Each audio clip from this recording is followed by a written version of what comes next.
तदनंतर सहाय्यक जिल्हाधिकारी साहेब यांनी स्टेज कडे यावं अशी मी त्यांना विनंती करतो.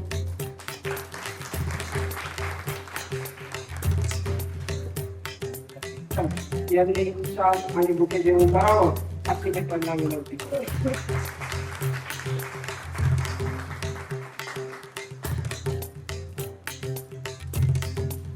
त्यानंतर या ठिकाणी सहाय्यक जिल्हाधिकारी साहेब देखील उपस्थित आहेत. त्यांचं स्वागत आमच्या शाखेचे ज्येष्ठ माध्यमिक शिक्षक श्री राठोड सर यांनी शाल आणि बुके देऊन करावं अशी मी त्यांना विनंती करतो.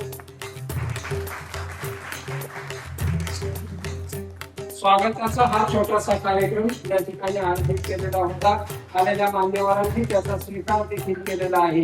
म्हणून शाखेच्या वतीने पुनश्च एकदा मी धन्यवाद व्यक्त करतो आणि मॅडम त्यांनी पुढील कार्यक्रम जो आहे तो सुरू ठेवावा अशी मी त्यांना विनंती करतो.